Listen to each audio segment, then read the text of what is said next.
It is so weird talking to a camera. Hi everybody, my name is Hattie and welcome back to my channel.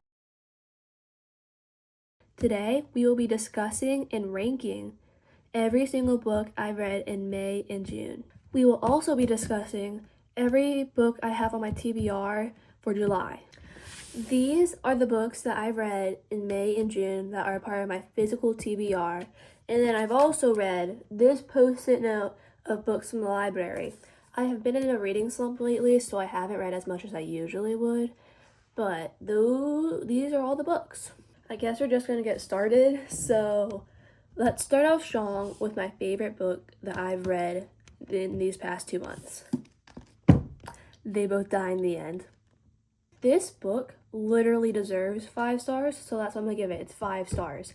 Because I think it was just the emotional depth from this book that really hit me, and I was like, this is insane.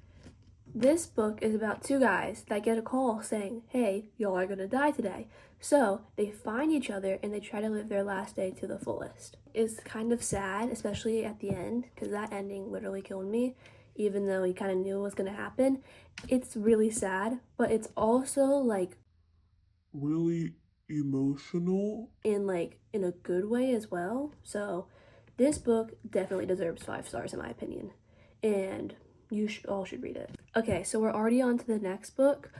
We're a bad idea, right? Okay, so this book is basically a small town romance that also has, fake dating and all those tropes in it, but it's kind of low-key random. And I'll explain it to you. So, Audrey Barber has had enough of following the rules.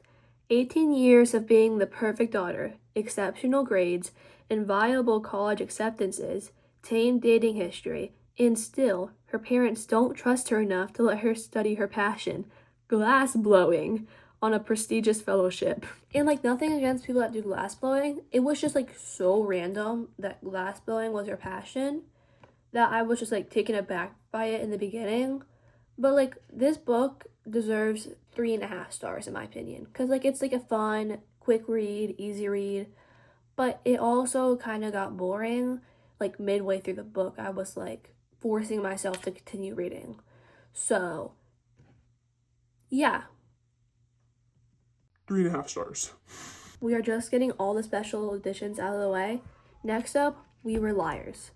This book is quite popular, especially on Book Talk, and if I'm not mistaken, it has its own TV show. I think that I would rate this book 4 stars. The only reason why this book was not 5 stars is because the ending shooketh. I was shaken. I read the ending and I was like, what the heck is happening? It is not what I expected whatsoever, and usually that's a good thing, but I was just so shaken that it ended up being a bad thing for this book. I don't know, that's just my opinion, but I think this book deserves 4 stars. Next up, I'm just going to group these 2 together since they're part of the same series. Lightlark and Nightbane. These 2 books are actually really good. I really like both of them. I would rate Lightlark, honestly, maybe a 5, and Nightbane a 4.5, just because it was I think Nightbane was a bit almost slow. I guess. I don't really know. I just know I like Lightlark more. It's been a while since I read these. I'm going to read the blurb on the back of Lightlark just so y'all can get the gist of what it's about. So basically, every 100 years, the island of Lightlark appears for only 100 days to host a deadly game, where the rulers of 6 realms fight to break their curses and win unparalleled... I can't say that word. Unparalleled power. Okay, got it. Each ruler has something to hide. Each curse is uniquely wicked. To break them and save themselves in their realms, one ruler must die. To survive, Isla Crown must lie, cheat, and betray, even as love complicates everything. From what I can remember, Lightlark, actually not from what I can remember. I can remember this so clearly. I guess. It was twist upon twist. It was so good. I did see the first twist coming, but not the second twist. So that was crazy. It was so good and I really, really liked it. Last for my physical TBR is Salt to the Sea. This book is crazy. It's basically historical fiction, right? It takes place in World War II in 1945, the winter To be exact. it has 4 POVs, and they're all trying to board the boat, the Wilhelm Gustave, which is crazy because this boat sank. It's not even a spoiler. It sank. Everyone knows it sank. But everyone forgot about it. Like, genuinely. Like, this is a real life thing. Everyone forgot about it. And it's 6 times deadlier than the Titanic. And everyone forgot about it. It's, like, so bad. It's so sad. I would rate this book, honestly, another 4 stars because it's really good. It's honestly really almost educating as much as historical fiction can be. And also, the only reason it wouldn't be 5 stars is like I don't have the attention span for some things, and it was just slow for some parts. But other than that, it was really, really good. We are now moving on from my physical TBR to the books that I've read from the library the past 2 months. So, I read 3 books from the library. 2 of them are part of the same series, which is what we'll start off with, Red Queen and Glass Sword. Editor me will add the pictures later. We're just gonna explain about Red Queen because explain about Glass Sword will Probably spoil it. So, Red Queen is basically set in this universe where there's red bloods and silver bloods. Red bloods are the working class, and silver bloods are like the government and everyone else. They have literal physical powers, while reds are like powerless. Mayor Barrow is the main protagonist of this book. She basically goes to the castle as a servant. Then she falls into like this electrical force field thingy, which is supposed to fry her alive. But the thing is, it didn't. It shows her that she has electrical powers, which is insane because reds are not supposed to have any powers whatsoever.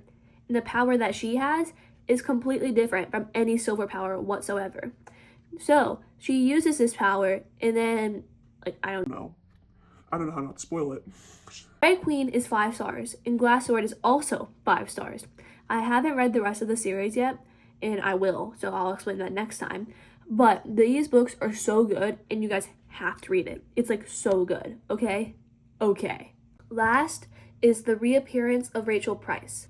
This book is 3 stars in my opinion, and it's not like it's bad. It's just I couldn't get into it. I don't know if I was in the right headspace for it, maybe, or I was in a reading slump, which might be why, but I don't know. I just couldn't get into it. The twist at the end, in my opinion, I saw coming. Like, it wasn't insane. I mean, I would read it if y'all are really into thrillers, but like otherwise, it's like maybe read it, maybe don't. So yeah, that's my opinion about The Reappearance of Rachel Price. We are now going to move on to my July TBR. Are you thirsty? Then drink water. Okay, so starting off strong, we have the 3rd book in the Red Queen series, King's Cage. The main reason I chose this book is because it is literally the next book in the Red Queen series. And since I loved the Red Queen series, I am sure I'm gonna love this book. Same thing goes for Warstorm. I am genuinely so excited to finish this series, and I can't wait to give y'all my final review. Okay, next is Powerful. I told y'all in one of my shorts that I haven't read the novellas to the Powerless series, and you guys said that I had to read them.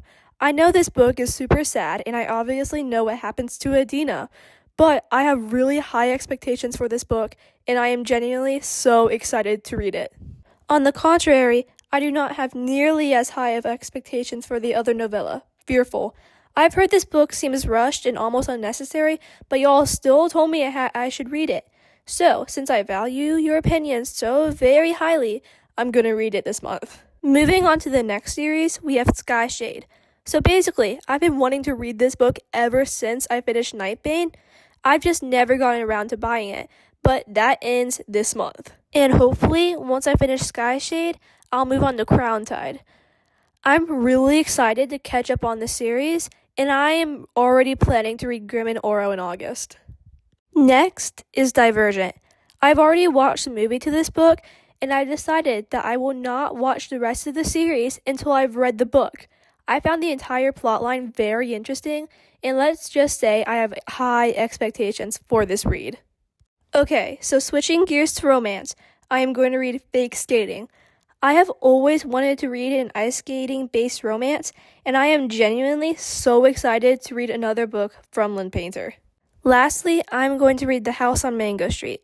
Even though this is a book that I have to read for school, I'm actually highly anticipating it. I've heard great things, and I can't wait to see how it plays out. Thank you guys so much for watching. If you made it to the end, please comment A cake emoji. Yes. a cake emoji. And if you like this type of content, please consider liking and subscribing. Thank you guys. Bye.